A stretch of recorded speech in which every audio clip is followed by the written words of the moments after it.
pessoal, tudo bem com vocês? Começando o programa Imortal Entrevista. Eu tenho a grande honra de receber aqui hoje Fred Fagundes. O cara simplesmente apresenta o programa Bicuda do podcast Não Ovo. O cara é um dos fundadores do Jacaré Banguela. O cara faz campanha política para os partidos nas redes sociais, fez o Papo de Homem. O cara é o trabalhador brasileiro, o Muricy da internet. Aqui é trabalho. Tudo certo, Fogueteiro? Pô, só engano, eu meio que o Itaqui, jogo em todas, assim. Mas o Papo de Homem eu não fiz, não. Eu trabalhei lá, viu? Sim. Não me coloca essa... Mas não, foi um período divertido mesmo. Foi um período divertido. E fala, pessoal, obrigado aí, cara, pelo convite. Vamos relembrar umas histórias aí do Imortal Tricolor. Claro, nosso coração imortal aqui. Cara, aqui é um papo de gremista para gremista, bem tranquilo. Então, eu quero pegar lá na tua infância, o mini Fredinho, cara. Queria saber como que surgiu esse amor pelo Grêmio. Tu vem de criança sendo gremista, tu é influenciado pela tua família ser gremista, ou esse amor é próprio, tu que cria mesmo esse amor pelo Grêmio? A influência do meu pai foi muito forte. Meu pai gosta ainda muito de futebol, sempre gostou. Tentou jogar até uma época. Jogou no futsal do Inter, apesar de ser gremista. Meu pai jogou no futsal do Inter uma época e... Enfim, aí depois a vida, meu avô não incentivou muito. Ele acabou só jogando na Várzea, ali na Zona Sul. Sim. A gente morava na Vila Nova, né, em Porto Alegre. Então, meu pai jogou muito com o Niquimba, que era o primo do Ronaldinho, né, que era um da família ali do Assis e tal. Meu pai chegou a conhecer o seu João e tal. Então, ele sempre gostou muito de futebol e me passou isso, cara. E as primeiras lembranças que eu tenho de futebol... Eu acho que muitos da minha idade, né, eu sou de 85, então a Copa de 94 foi muito importante, né, desde a cobertura mais ampla, né, já que você tinha câmera digital, por exemplo, a informação chegava com mais facilidade, né, não todos os veículos que tinham, mas a informação chegava com mais facilidade, então a Zero Hora foi muito importante, porque eu lembro que a Zero Hora todo dia trazia um catálogo de jogadores. Verdade. Enfim, aí em 94 aquela Copa mexeu com todo mundo ali da minha geração, e aí eu tive aquela sorte de começar a gostar de futebol num período muito importante do Grêmio, né? 94, 95, 96, 97 e tal. Então acabei construindo isso e trago até hoje assim uma ficção mesmo, assim, uma rotina de acompanhar o Grêmio. Sim, a década de 90 foi muito vitoriosa, né, cara? Para o torcedor gremista foi sensacional. Cara, qual que é o teu maior ídolo da tua infância de jogador? Não precisa ser do Grêmio, pode ser qualquer time. Cara, eu acho que na minha infância, porra, meu maior ídolo, assim, até os 13, 14, não mais, claro, né? Comecei a gostar de futebol ali com 9 anos, mas até 2000, assim, eu acho que o Jardel me marcou muito, assim, sabe, cara? Por causa da Libertadores, naquela despedida do Danley, assim, eu me emocionei demais com aquele gol que ele faz com o cruzamento do Paulo Nunes. E aquilo é tudo muito louco, assim, aquele time, aquele grupo. O Grêmio desenvolveu um estilo de futebol que é meio que contra os padrões brasileiros e bababó, que eles tinham o Palmeiras do Luxemburgo e tal. Então tinha um sentimento, assim, de subversão, de ser gremista também, sabe? E eu vi muito cedo para Mato Grosso, né? Eu vi muito moleque para Mato Grosso. Então era um time assim que ninguém entendia como que ganhava e tinha um estilo, o Grêmio tinha um conceito de futebol que se construiu e que se fortaleceu durante os anos 90. Então o Jardel foi um cara assim que me marcou muito. Aí depois eu acabei, né, me decepcionando muito devido a participação dele na Assembleia, né? Teve um mandato cassado e tudo mais. Então perdeu um pouco do brilho, assim, sabe? Eu não consigo separar tanto assim o perfil do jogador com a pessoa, sabe? Eu tenho essa dificuldade, eu não consigo. Então acabou que perdeu um pouco o brilho. Mas é uma ótima pergunta, cara. Depois que aconteceu isso da Assembleia, que o Jardel foi cassado, para quem não lembra, já foi acusado de corrupção, de rachadinha, inclusive, algo que está super na moda aí, que a gente tem falado tanto. Mas vou procurar um ídolo novo. Vou procurar um ídolo novo. A gente falar a parte 2, eu falo quem pode ser meu ídolo novo aí. E quando teve a campanha do Fica Jardel, tu chegou a participar bancando um pouquinho lá ou só torceu? Eu lembro, cara. Eu lembro até hoje que tu ligava, né?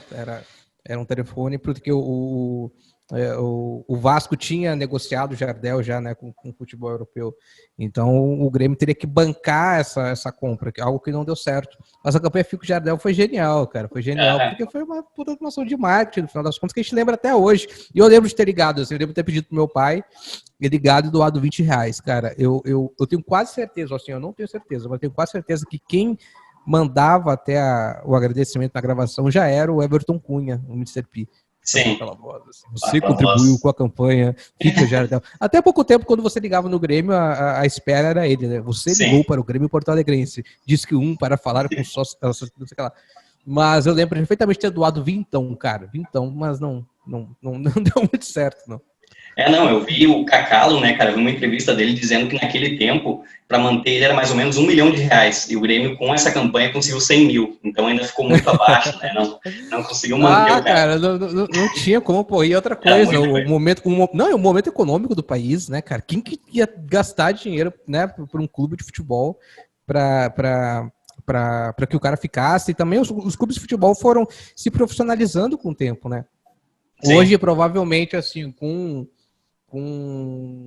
as parcerias com a iniciativa privada, com os financiadores, com o Celso Rigo da vida, os Tramontina da vida, o Grêmio teria mantido esse jogador. Com certeza, sem dúvida. E cara, também com o plano de sócios, né? O Grêmio ainda peca muito no plano de sócios, mas hoje tem um grupo grande de associados em dia. E naquela época a gente não tinha uma... Assim, eu sou um dos grandes críticos do marketing do Grêmio. Eu sempre falo que precisa melhorar e muito, mas eu entendo também que grande parte dos profissionais de marketing que trabalham no clube hoje são meio que voluntários, sugeridos, né, por conselheiros e tudo mais. Até pouco tempo o Grêmio tinha uma agência de publicidade, eu não sei como que tá isso, a direção de arte tinha um cuidado maior, mas esse ano especialmente, desde as redes sociais, cara, até a comunicação institucional, de mídia off mesmo, a gente perde para qualquer clube do Brasil, provavelmente, assim. Inclusive de Série B, a gente perde, cara. O Náutico dá um banho na gente, por exemplo, em relação ao marketing. Cara, eu até ia comentar contigo isso mais na frente, mas vou aproveitar já o gancho. Realmente, cara, o Grêmio, ele vem de anos de muito vitoriosos, cara. O Grêmio, né, ali de 2016 para cá, ganha muita coisa. Tem simplesmente Luan, campeão olímpico, tem o Everton, tem o negócio Cebolinha. E, cara, o marketing, cara, ele soube, será aproveitar isso? Eu não vejo, cara. Eu vejo que o Grêmio poderia ter feito algo muito maior, poderia ter muito mais sócios se fosse aproveitado. E não foi, né, cara? Tu vê que realmente o Grêmio cresceu, mas simplesmente o marketing é quase nulo ali, né? E, cara, assim, o que eu sei de amigos que trabalham no Grêmio, que são conselheiros, é que o Grêmio faz um trabalho muito grande de pesquisa. Tudo para o Grêmio é pesquisa nessa gestão do Romildo Bolzan, assim, com telefonemas, com sócios. Nunca me perguntaram nada. Eu sou sócio, mas nunca me perguntaram nada. Mas desde qual competição você quer ganhar esse ano?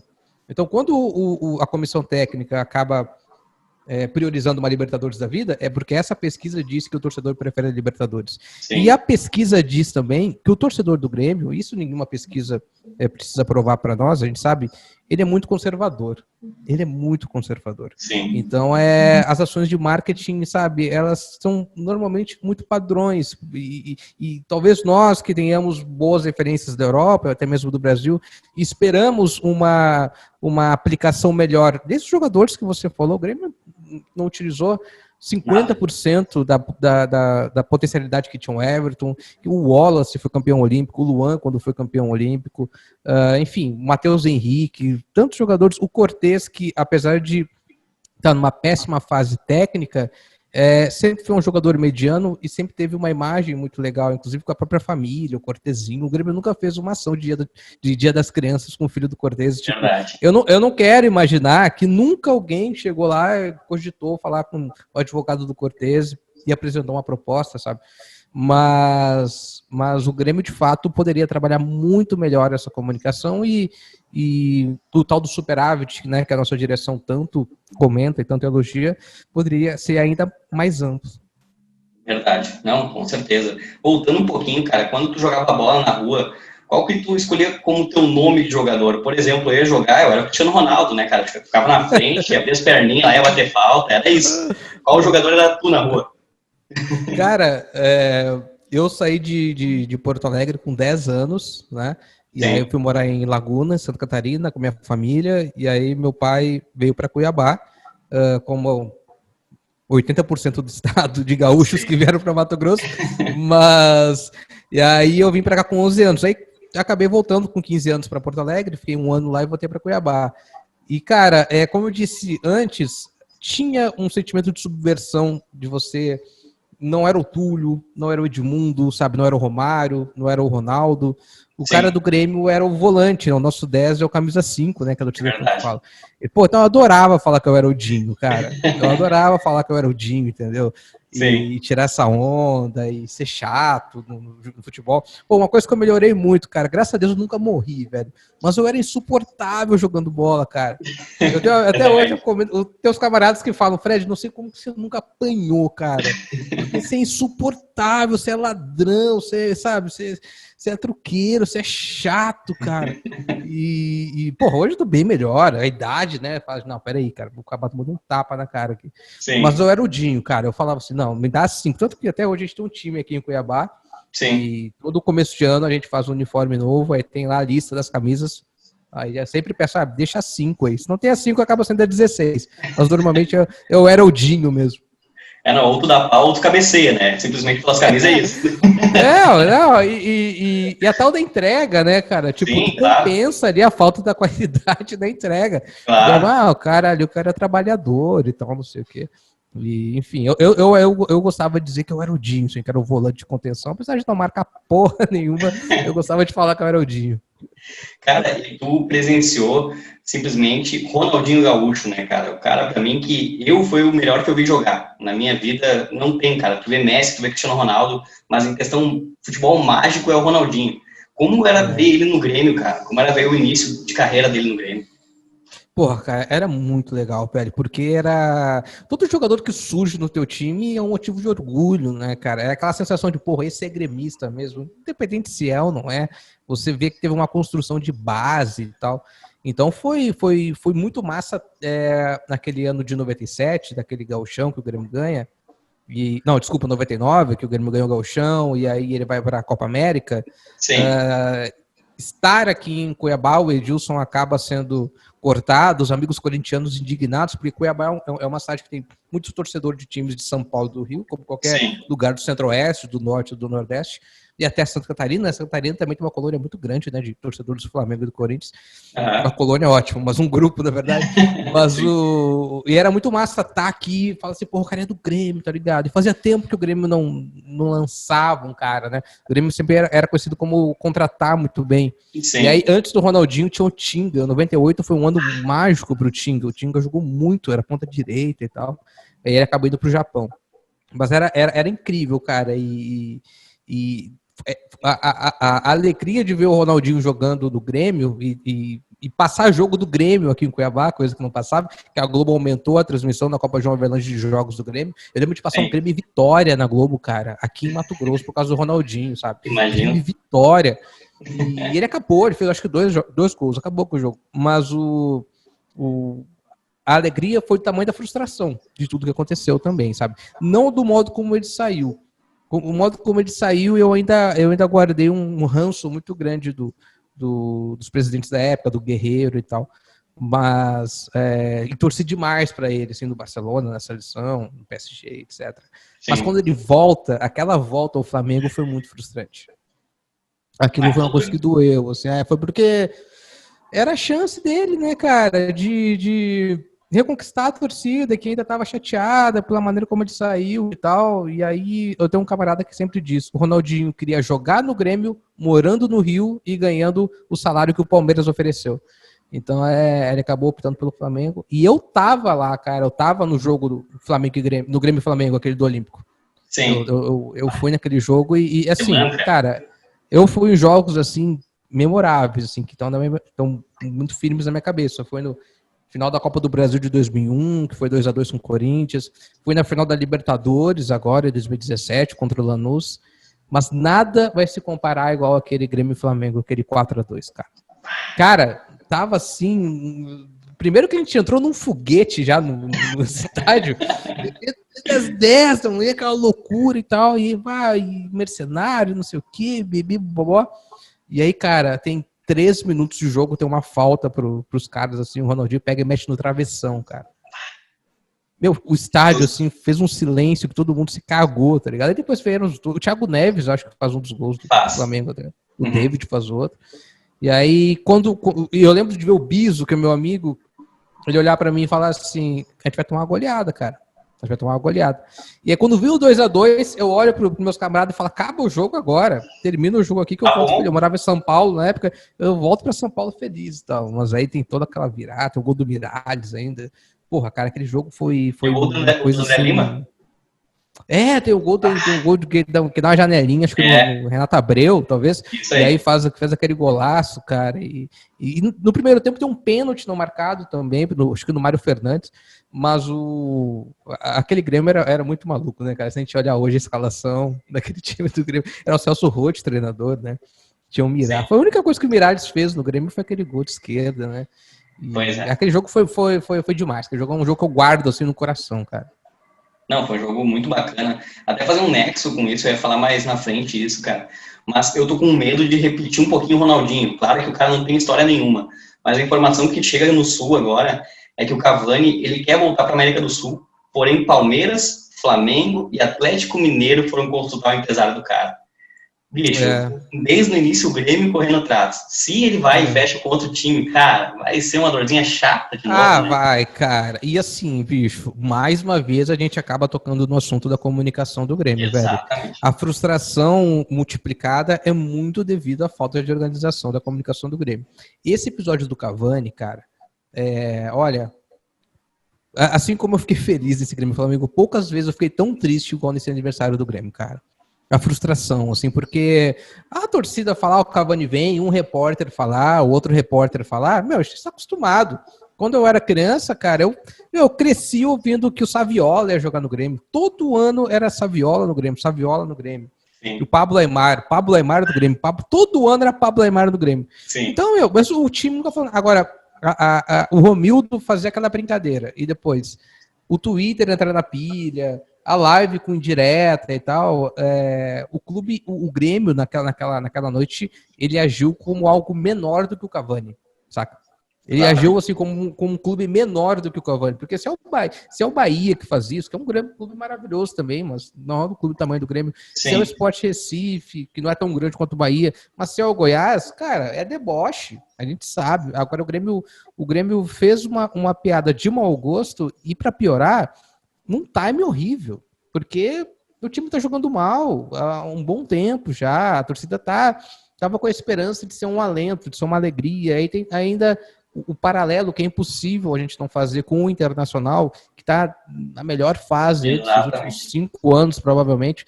Então foi uma frustração assim, cara, que poucas vezes eu tive. Agora, pode acontecer, o São Paulo provavelmente vai entrar na briga pelo histórico de jogadores uruguaios que o São Paulo tem e tal. Mas, cara, vai ser uma tristeza grande e vai ser motivo de deboche também, né? Se ele for para um Palmeiras da vida. E eu não duvido nada, cara. Porque esses times estão com muito mais bala na agulha do que nós. O Romildo, tem uma coisa que o Romildo fala que eu gosto, que é, ele vem pro Grêmio se for uma decisão de vida dele. Se for uma escolha dele, sabe? Tipo, porra... Mas Valverde vai dar a bola pra mim se for uma decisão de vida dela. Eu vou ficar com de pau pequeno. Aí ela vai ficar, é isso, cara. Assim que funciona. Então, tipo, pô, é fácil. Né? Então, tá. Realmente, cara. Realmente, é muito triste. Eu também tô muito esperançoso. Eu tenho um canal no YouTube. É só o que fala é Cavani, cara. É impressionante que dá de view também o Cavani. Tu bota Cavani, cara. Meu Deus, estoura o canal. Mas, assim, falando do Cavani, o que é decepcionante, cara, é porque, assim... Desde de manhã o Twitter que a gente falou do Grêmio vai lá e bota sobre a camisa, é celeste. Vem um dirigente do Grêmio e fala em espanhol, sabe? Bota a tweet em espanhol. E aí chega de noite, cara, a live não foi só decepcionante pelo Cavani em si, né, cara? A live 100 mil no YouTube, Premiere transmitindo, a NET, um canal lá também transmitindo. E, cara, foi uma live patética, cara, sabe? Uma live assim, ó, não veio o Cavani, os caras, uma live mal organizada, mal feita. Mal produzida, cara. Assim, foi a imagem da comunicação do clube, velho. Aquela iluminação de cabaré, tá ligado? Tinha uma pessoa que passava na câmera toda hora. Cara, aí tu põe o Renato Borghetti pra tocar parabéns no final. Cara, é igual tu contratar o Satriani, tá ligado? Pra tocar parabéns à guitarra, cara. Você tem um Renato Borghetti ali, você põe o cara pra tocar parabéns, tipo, é uma coisa de mau gosto, uma coisa que não tem nada a ver. E o Twitter do Grêmio também, o Twitter do Grêmio é uma coisa que eu tenho um ranço, assim, absurdo, cara. Eu acho que Que, porra, cara, redes sociais, cara, eu trabalho com redes sociais há muitos anos. Uma coisa que eu sempre falo para todos os clientes é, cara, a primeira coisa é não fazer merda, entendeu? Sim. Se você fizer o básico, tá bom. Para quem não tem nada, então o básico é ótimo, entendeu? Claro. Então, as redes sociais do Grêmio, cara, é só fazer o padrão, você não precisa, sabe, tipo. E comunicação de futebol é muito de momento, né, cara? Tu tem que estar com um time em boa fase para você arriscar, para você fazer uma piada, para você vir com um deboche, com uma provocação. Se você fizer isso à toa, bicho, você vai tomar porrada. Realmente, o Grêmio tá numa crise bem forte agora, né, cara? Mas assim, eu ia até puxar lá de 2001, mas eu já vou avançar no Romildo, pra gente conseguir falar um pouquinho do atual momento do Grêmio. Em 2015, ali, cara, o Romildo, ele, no início da era dele, ele traz 3 jogadores que eu acho simplesmente sensacionais, que mudam muito o Grêmio. Eu queria pra ti qual foi o principal. Tem Douglas, Marcelo Oliveira e Maicon. Qual desses que tu acha que é o principal para começar aquele time campeão ali? Cara, mais uma vez, informação que eu tenho assim de camaradas que trabalham na cobertura do Grêmio. Eles elogiam muito o Marcelo Oliveira nos treinamentos, cara. Sim. Por mais que o Marcelo Oliveira nunca tenha sido um grande lateral esquerdo, assim como o Cortez também não é um grande lateral esquerdo, parece que taticamente ele orienta muito o time, sabe? O Maicon nem se fala, cara. O Maicon, ele devolveu a autoestima ao torcedor, mesmo sem ser um camisa 10, um cara que faz gol, coisa parecida. É um cara que tem um papel no time tático, velho, e até de ânimo, tá ligado? Que quando o Maicon não joga, a gente fica desesperado, bicho. Parece que o time não funciona. Quando o Maicon joga, a gente reclama. Quando o Maicon não joga, é pior ainda. Então é muito difícil escolher um dos dois, assim. O Douglas é o Douglas, né, cara? Ele é aquele tipo de jogador que eu acho que talvez não tenha mais tanto espaço no futebol, sabe? É um cara da cadência, especialmente já no momento que ele encerrou ali a passagem dele no Grêmio. É uma coisa que eu me preocupo muito com o Jean-Pierre, por exemplo, sabe? O Jean-Pierre é um cara que eu acho que há 10 anos atrás, velho, putz, ia ser craque, ia ser tipo o Ganso, tá ligado? Há 15 anos, mais ou menos, que era o cara do futebol e tal.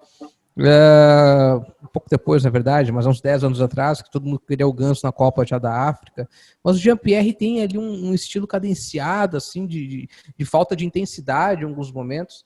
Mas é um baita jogador, cara. A gente não pode perder o Jean-Pierre, a gente tem que insistir nele, sabe? Mas também o time tem que se adaptar para o estilo dele.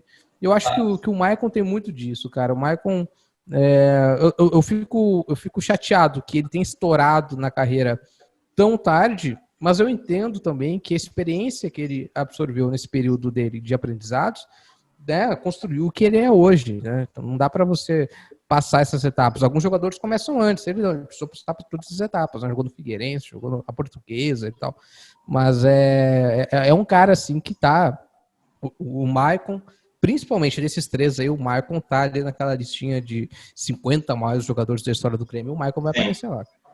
Não, com certeza. E também nesse início, cara, o Roger Machado, em questão de futebol vistoso e parte tática, tu acha que ele foi o melhor treinador que viu no Grêmio? Eu falo, por minha parte, que ele treinou no Novo Hamburgo aqui antes pro Grêmio. E, cara, tu ia ver os treinos do Novo Hamburgo, cara, era uma loucura, sabe? Tipo, não era aquele treino comum. O cara era um treino totalmente diferenciado, sabe? E aí depois tu vê o Grêmio, o resultado desses treinamentos. Cara, eu acho o Roger, assim, um cara brilhante. É o meu ficha 1, assim, em caso da saída do Renato. Em relação ao Renato, eu acho que o Renato não...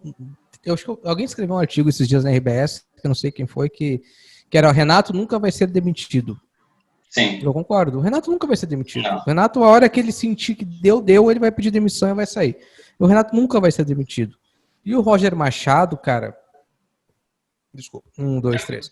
E o Roger Machado, cara, concordo que ele tem uma preparação tática da maioria dos treinadores, principalmente do Renato, mas ele ainda precisa saber dosar essa cobrança e essa aplicação que ele faz nos treinos, cara.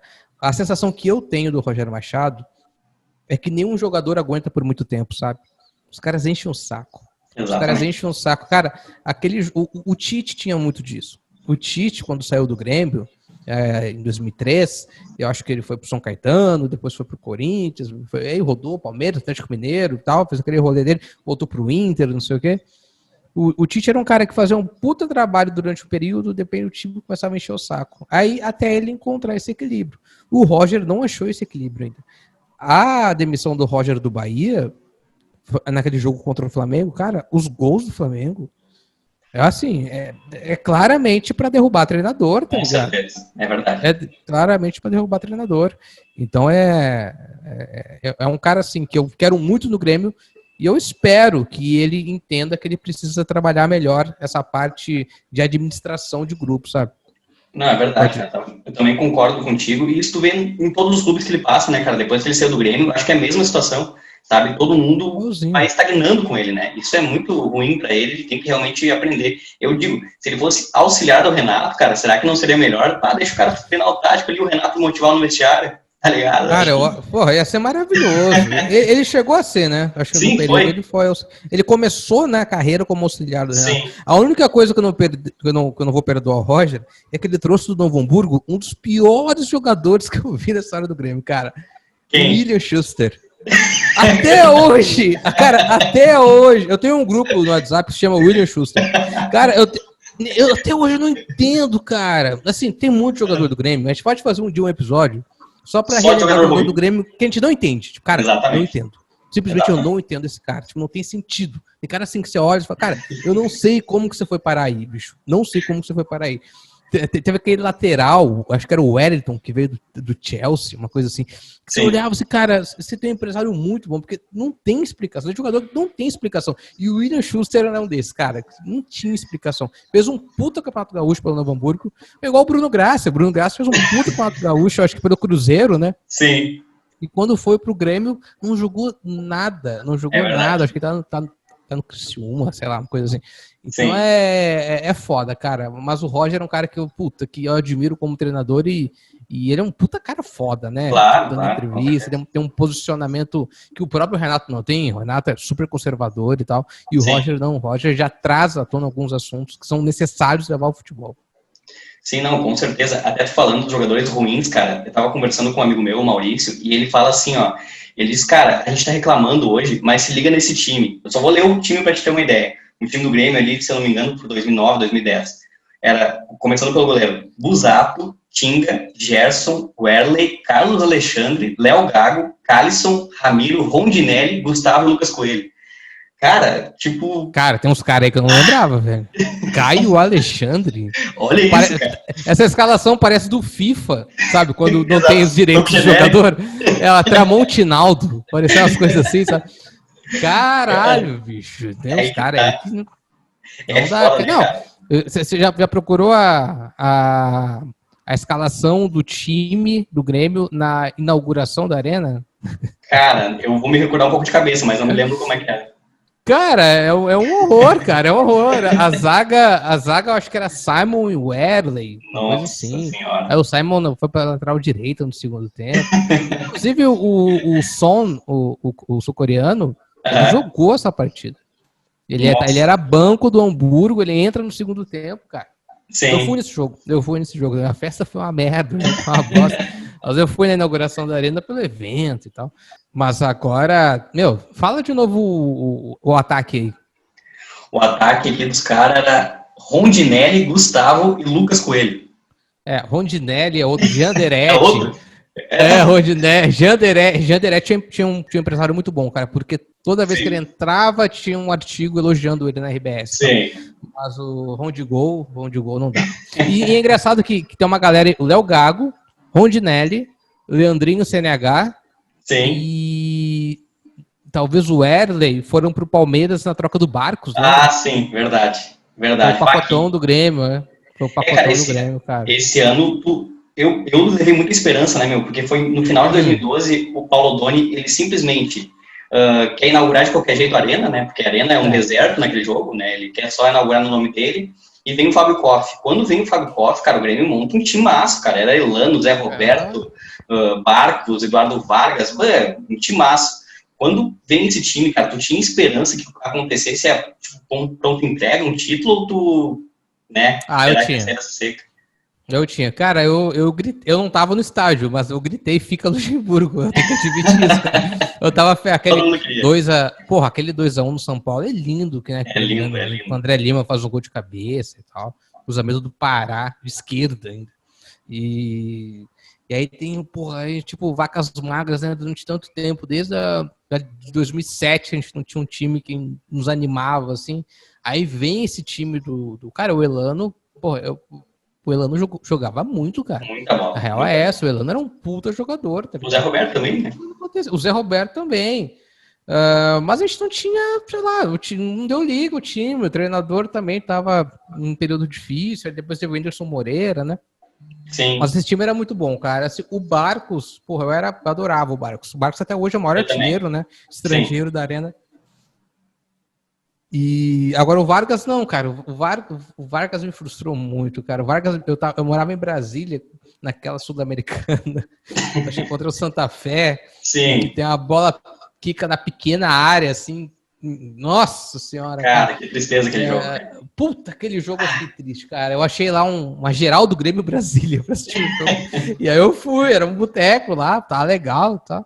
E o primeiro jogo em Porto Alegre foi 2x1, aquele jogo que o Cris é expulso, né, se não me engano. O Cris foi expulso, acho que quase todos os jogos do Grêmio, né? O Fernando faz um gol. E o Grêmio ganhou de 2x1, mas eu esperava muito mais. Eu esperava do Barcos não, acho que o Barcos entregou o que podia até. Sim. Agora o Vargas, o Alex Telles também, que estava bem na época, né? Sim. O Alex Telles foi um puto lateral esquerdo, foi convocado pelo Tite agora, inclusive. Mas eu achava que ia dar, cara. Eu fiquei mais empolgado ainda um pouco depois com a chegada do Filipão. Eu fiquei muito empolgado, porque, aí vem toda uma memória afetiva, né, cara? Vem toda uma coisa, o Filipão, cara. O Filipão, quando eu comecei a gostar de futebol, a gente volta lá pro início da nossa conversa, né? Sim. O Filipão de volta ao Grêmio, né, cara? Muito foda. O cara precisava, depois de tomar aquela sapecada da Alemanha, um lugar que o abraçasse, não sei o quê.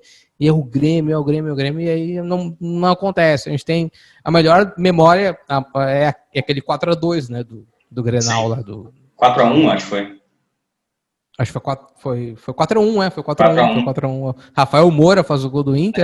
Exatamente. Aí o Alan Ruiz entra e destrói. Tá na frente do banco dos caras, né? Ele mexe aqui na frente do banco lá do Alessandro Loquete. Cara, que Grenal. É muito legal porque o Alan Ruiz entra, faz um gol de falta e aí faz um outro gol. Aí dá a briga e o Filipão tira ele. Sim. Ele entra e faz os 2 gols e sai, cara. Esse é outro que me enganou também. Sabe o que me enganou? Maxi Rodrigues. Esse também me enganou. Cara. E ele fez uns gols bonitos, cara. Ele tinha uma chapada de esquerda, assim, legal. Cara, era bom esse cara. Não conseguiu corresponder, mas eu me lembro de um lance contra o Corinthians, que ele cruza certinho pro Barcos, foi um passe pro Barcos, o Barcos domina no peito aqui assim e toca do lado do Cássio. Cara, é um golaço, assim, lindo passe. A bola bate na trave e entra ainda, né? Exatamente, cara, que golaço, que golaço. Não, ele jogou Depois teve o Dudu ainda no Grêmio, né? Naquela Libertadores, já do Whindersson Moreira, que a gente tinha ganhado pelo São Lourenço. Aquela Libertadores aí tava boa pra ganhar, cara. Tava boa, o time tava legal. Tinha o Riveiros, adorava o Riveiros, achava um puta de um volante. Verdade. E, enfim, aí tinha o Dudu e Barcos, que o famoso jogo daquela falta dentro da área, né? Sim, que ele isola, né, cara? Que vergonha. Não, assim, é a cara do Grêmio. Tem coisa com o Grêmio, cara. Não, é sério, assim, as pessoas ficam bravas comigo quando falam, tem coisa com o Grêmio que eu não preciso ver pra saber o que vai acontecer. Eu não preciso ver. Há pouco tempo teve esse Grêmio e Fortaleza, aí teve pênalti pro Grêmio. Não, no intervalo do jogo eu falei, vai ter um pênalti pro Grêmio, o Grêmio vai errar o pênalti. Pênalti pro Grêmio. Vai errar, eu tenho certeza que vai errar. Aí mandou voltar. Eu falei, porra, velho, aí não é possível, né, cara? E aí quase que o Corno me erra ainda. Claro, troca por escanteio, cara. Deu pênalti, bota escanteio. Se bem que nem tem escanteio também, né, cara? Não, o Grêmio não tem escanteio. O Grêmio escanteio é o escanteio curto, aí vai pro meio da área, aí alguém corta pra dentro, aí volta pro Jeromel. É isso. É isso, cara, é isso. Cara, só pra ter um pouco de alegria, né, cara? Vamos para 2016, porque a gente precisa de um pouco de alegria. E aí, cara, é um ano simplesmente onde o Grêmio tem aquele futebol vistoso, né, cara? O Grêmio joga bem, né, cara? 2016, claro, tem uns altos e baixos em alguns jogos, mas na Libertadores o Grêmio é muito regular. Aquela Libertadores, cara, quando o Grêmio vai avançando de fase ali, oitavas, quartas, tu sentia que dava pra ganhar aquela Libertadores ou tu... Desculpa, 2017 tô falando. 2017. Isso. Aquela Libertadores, tu achou que o Grêmio tinha condições, quando ele foi passando ali de fase, tu acha que o Grêmio tinha condições de ganhar aquela Libertadores? Cara, eu comprei confiança quando o Barrios chegou. Eu Sim. sempre gostei muito do Barrios. Falei, puta, que baita centroavante, o Grêmio foi atrás e tal. Sim. E a gente fica muito com a imagem do Luan naquela Libertadores, por causa das finais, né? Por causa dos gols contra o Barcelona na semifinal. Mas até aquela semifinal, o Barrios era o melhor jogador do Grêmio, cara. Fazendo gol de tudo que era jeito. Jogou muito, jogou até na Copa do Brasil e jogou bem também. O Grêmio acabou perdendo pro Cruzeiro na semifinal. Sim. Mas eu acreditei pela chave do Grêmio. Sim. Quando a gente caiu nas oitavas, lá contra o Godoy Cruz, se não me engano, e eu vi que depois podia ser Botafogo, e foi o Botafogo, o Barcelona, sim, a minha expectativa é que no final viesse alguém muito grande, assim, alguém muito pesado, sabe? Sim. Acabou não acontecendo. Exatamente. Mas, cara, quando eu vi aquela chave, assim, eu falei, não, vai dar. Quando a gente chegou na final, e eu fui pesquisar sobre o Lanús, eu tive convicção que a gente ia ser campeão, cara. Eu tive, assim, muita certeza, apesar de ser gremista. Sim. Cara, primeiro pelo modo como o Lanús passou pelo River, sim, né, que o River ganha o jogo, sai na frente, né, em La Fortaleza, e o Lanús passa. E, cara, ali eu tinha certeza que o título do Lanús foi passar pelo River. Sim. Sabe? Eu falei, cara, o título dos caras, eles vão jogar de sangue doce, sabe? Tipo, porra, a gente já fez história. A gente eliminou o River do Gallardo aqui na semifinal e agora a gente tá na final. A gente já fez história.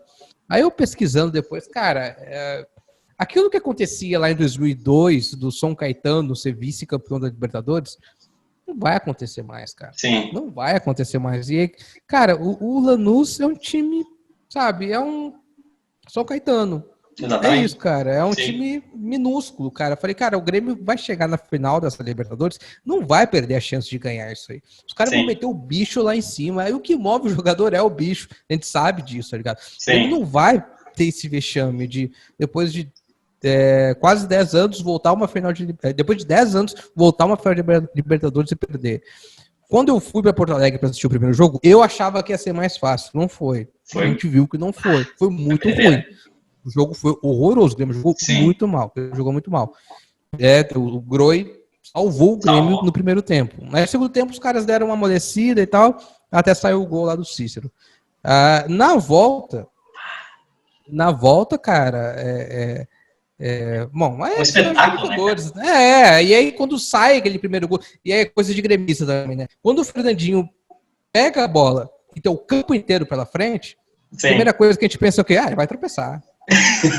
Ele vai dar de tornozelo e a bola vai pra lateral, sabe? Eu nem me emocionei, sabe? Eu na época morava num apartamento em São Paulo, e isso é muito foda pra quem é gremista e mora fora de Porto Alegre vai entender. Porque quando tem jogo em São Paulo, e é do Corinthians, do Palmeiras, de São Paulo, aí tem aquela gritaria nos apartamentos, ninguém dá bola. Agora, quando é a porra do Grêmio, interfonam, sabe? Dá pra falar mais baixo. Eu falei, porra, vocês estão sacanagem. Eu tenho que aguentar todo mundo aqui, agora eu não posso. Aí nessa final fui pra casa de um caso do Biso, que tava comigo no jogo do Flamengo. A gente foi assistir na casa dele, porque é casa, então não vai ter problema. Só que ele mora tipo numa vilinha. Em São Paulo tem muito aquelas vilas, tipo Vila do Chaves, assim, sabe? Com um monte de casinha. Sim. E aí já mandou lá, ó, tem jogo do Grêmio hoje, então se der ruim aí, mas o pessoal tá mais de boa. Cara, a hora que saiu o gol do Fernandinho, eu saí correndo na porra daquela vila, cara. Só que assim, eu corri tanto pra comemorar que eu vi que eu tava na avenida já. Eu falei, porra, eu tô longe, aí eu voltei. E aí acontece tudo aquilo, o gol do Luan e tal, a expulsão do Ramiro, fiquei meio sóbrio, assim, sabe? Sim. O Ramiro é expulso, peraí, tá 2-1 o jogo, né? Sim. Peraí, aí eu fiquei meio sóbrio, mas depois acabou, é só alegria. Agora, o jogo da Libertadores, voltando um ano antes, uma história que eu gosto de contar, é que, cara, eu fui saber que o jogo foi 1-1 só no dia seguinte, cara. Sim. Porque quando o Bolanhos faz aquele 1-0, acabou. Já era. Eu tava aqui em Cuiabá, peguei o carro, a gente tem muito gaúcho, né? A gente foi lá pra uma praça comemorar e tal. Aí no outro dia eu fui ver os lances do jogo. Tá errado isso aqui, o jogo foi 1-0. Aí eu vi o gol do cara, eu falei, caralho, cara, o jogo foi 1-1, esse puta de um golaço ainda. E aí tá, eu acho. Acho que foi. Eu ia falar da Libertadores, só que eu confundi aqui, porque eu queria falar da Copa do Brasil de 16, né, que a gente tá falando agora, e eu acabei puxando a Libertadores. Mas, cara, a Copa do Brasil de 16, cara, é sensacional, porque o Grêmio, na ida contra o Cruzeiro, cara, o Grêmio, no primeiro jogo, já acaba com o jogo. Cara, é um totó de bola nos caras, né, meu? É um totó, o Luan faz 2 gols, né? E golaço. E, cara, quando o Grêmio faz aquele primeiro jogo, a esperança que me deu de ser campeão, porque o Grêmio naquela fila, né? Me deu muita esperança. Eu não sei se pra ti também foi assim. Naquele primeiro jogo eu disse, cara, vai ser difícil ganhar do Grêmio, cara. Cara, eu achava que na minha cabeça era voltar vivo. Nós temos que voltar vivo de Belo Horizonte, sabe? A gente não pode tomar um sacode, que tinha o Robinho, tinha aquele Júnior Urso que tava jogando bem, acho que tinha o Prato, né? O Lucas Prato. Exatamente. E ainda o menino maluquinho lá do Atlético Mineiro, aquele ponta direita. O Luan, tinha os caras ligeiros, tinha um time bom, cara. Eu falei, pô, a gente tem que voltar vivo. Aí, porra, Pedro Rocha faz aquele primeiro gol, e depois faz o segundo gol. Golaço, né, cara? Aí, 2 golaços. 2 golaços, a gente toma aquele cagaço, aí tem um gol do Everton ainda. Aí, na volta, na semana seguinte, eu lembro que o Luan se machuca. Sim. O Luan já tava machucado, uma coisa assim. E aí, na volta, tem um acidente da Chapecoense, né? Que daí é dia. No meio, acho que é na terça-feira, o acidente da Chapecoense, o jogo ia ser quarta. Isso. Eles adiam. Aí o Luan volta. E aí o Luan volta e falei, cara, isso é a cara do Grêmio, tá ligado? Eu pensei assim, o cara voltou, vai fazer 3 gols. Mas aí foi bem ruim esse jogo. Esse jogo. O Everton entra de titular, né? Que o Pedro Rocha foi expulso. Sim. Eu lembro que a melhor chance é o Douglas dar um passe de calcanhar pra ele e ele perde um gol na cara. Assim, um gol. Um gol absurdo, assim, não pode perder. E o Atlético tem umas 2, o Robinho sobe de cabeça, uma hora e tal. Tem umas 2 boas chances. Mas, porra, quando termina ali, cara, foi uma loucura. É isso que eu ia falar contigo, cara. O meu amigo, ele foi nesse jogo, e aí ele disse que, cara, ele foi tanto na final da Libertadores, em Lanús, quanto na final da Copa do Brasil, na Arena. Ele disse que, cara, pra ele, por mais que uma Libertadores é uau, né, a Libertadores é top, mas ele disse que, cara, a Copa do Brasil, por há tanto tempo sem título, ele disse que, cara, aquele foi simplesmente o maior pra ele, que aquela Arena foi simplesmente algo de outro mundo, né, cara? Foi sensacional. Foi, cara, assim, pelas fotos, pelos vídeos. Quem tava lá viu a história depois de tanto tempo, né, cara? E tem todo esse simbolismo, que é um ano que o Grêmio ganha a Copa do Brasil, o Inter cai, né, cara? Isso, é um ano perfeito, cara. Como é que o ano perfeito. Não, o ano acaba, assim, perfeito. Uma memória que eu tenho desse jogo, que eu tava, 2016, eu tava aqui em Cuiabá. Aí eu fui pra Belo Horizonte fazer campanha, mas nesse dia eu tava assessorando, eu tava trabalhando no dia do jogo contra o Atlético Paranaense, que vai para os pênaltis. E aí tem o Lisandro, que é um amigo meu gremista, mandando mensagem assim, ele falou, cara, não vai dar, nós estamos errando todos os pênaltis. Aí eu tenho pavor daquele goleiro do Palmeiras, o Everton, aquele que eu acho mala pra caralho, frangueiro pra cacete. E aí ele vai lá e o Everton ainda vai bater o pênalti. Ele erra, né? E acontece tudo aquilo e tal. Cara, esse cara, ele provocava a torcida, cara. Eu me lembro que no jogo contra o Grêmio ele provocava, ficava mostrando o símbolo. Quando ele vai bater, eu penso, cara, só que falta esse louco fazer o gol, e aí ele vai comemorar na frente da torcida e tal. Eu disse, cara, não pode. Quando o Groy defende, cara, é explosão, sabe? Não, eu lembro que o Groy defende e olha pros caras que vão bater porra, né? Ele fala, faça a porra do gol agora, caralho. Que custa, né, cara? Porra, todo mundo errou.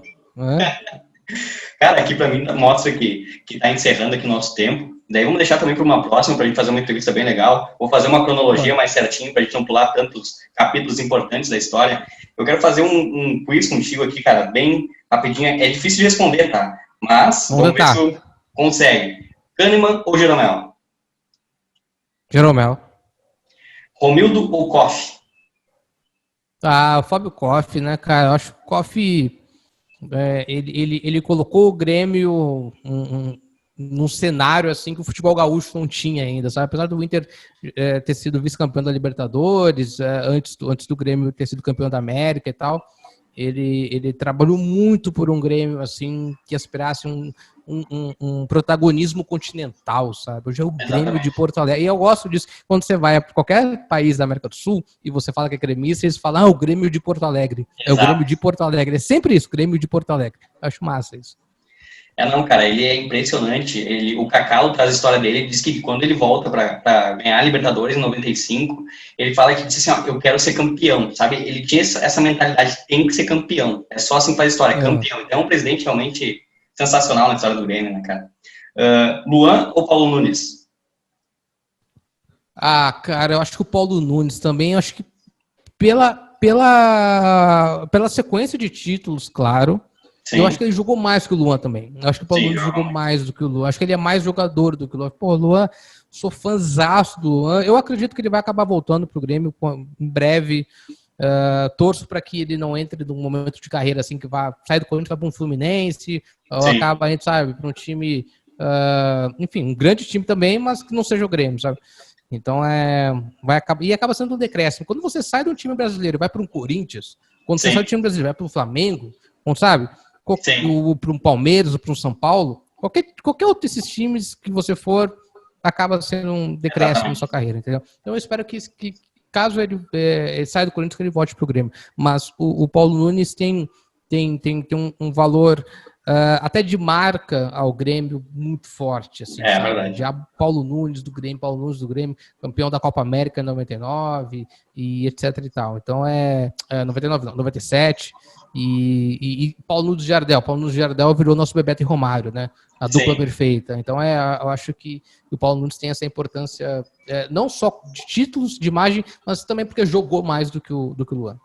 Ele também era um pouco mais sanguíneo, né, cara? O Luan, ele é craque de bola, só que ele tem meio... Às vezes parece que ativa, às vezes não desativa, ele é meio... É o perfilzão do Luan, aquilo que a gente comentou, esse jogador reativo que o futebol pede hoje, o Luan não é isso. Ele é um cara de muito posicionamento, de muita qualidade tática, que todo treinador adora, mas o torcedor às vezes se incomoda porque não consegue fazer essa leitura dele e que parece que ele não entrega tudo aquilo do que um jogador poderia entregar. Entendeu? Às vezes você imagina um jogador mediano no papel dele entregaria um pouco mais. Então, você não pode depender só de um grande jogo. Você não pode depender de só um grande lance do Luan.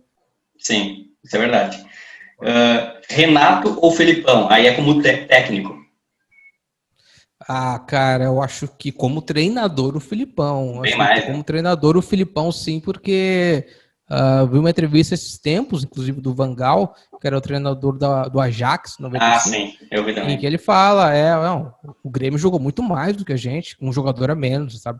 O Filipão foi brilhante naquele período, assim, de um futebol menos globalizado, com menos informações, né? O futebol dos anos 90, ele foi muito claro, foi tático como em qualquer década, mas muito padronizado. Acho que teve grandes revoluções sem ser do começo dos anos 90, e as grandes revoluções acabaram surgindo já na década seguinte, né, da volta dos três zagueiros, os chamados extremos, aquela coisa toda. Agora, o Filipão ali nos anos 90, e tal como o Paulo Nunes, né, e nessa comparação, ele sai do Grêmio e continua fazendo sucesso no Palmeiras, continua fazendo sucesso no Cruzeiro, continua fazendo sucesso na seleção. E o Renato é um cara que tem uma situação cômoda, né? Sim. O Renato não tem grandes desafios. Claro que não. O Renato já entregou tudo que pode no Grêmio. Exatamente. Então, tipo, ele não, cara, assim, eu tenho um desafio, vou lá treinar o Atlético Mineiro, vou lá treinar o Flamengo, mas o São Paulo, o Santos, que seja, entendeu? Sim. Então, acho que o Filipão é mais treinador do que o Renato. E o legal dessas comparações, cara, sabe qual é? É que volta e meia eu vejo alguns canais do YouTube que fazem, Messi ou Pelé, sabe? Sim. Umas coisas assim. Sim. E, cara, é muito desonesto isso, porque... mas é divertido fazer, apesar de ser desonesto, porque o que o Messi é hoje deve muito ao que o Pelé construiu. Claro, né? Com certeza. Então, o Messi joga pra caralho. Então, o Renato é bom treinador? É bom treinador, mas muito porque o Filipão construiu. Claro. Então, agora, se você me perguntar assim... Felipão, ou sei lá, um outro puta, ou Tite, por exemplo. Eu já acho o Tite um mais treinador, entendeu? Sim. Eu já acho o Tite um mais treinador. Mas o Renato ainda tem que mostrar que fora do Grêmio ele pode. Até nas coletivas, né, cara? Acho que o Renato tem muito a aprender, né? Não adianta tu viver falando a mesma coisa, que ganhou. Tu tem que também... Pô, a torcida precisa saber do que tá acontecendo, né, cara? Acho que até nisso ele tem que melhorar. Cara. E aí falta assessoria e falta até experiência, acho que por parte dele. Exatamente. Arena ou Olímpico? Cara, a arena é fantástica, assim, a arena é maravilhosa, é uma coisa mais linda, é muito massa assistir o jogo lá, é muito mais confortável, nossa, é muito mais confortável assistir o jogo na arena.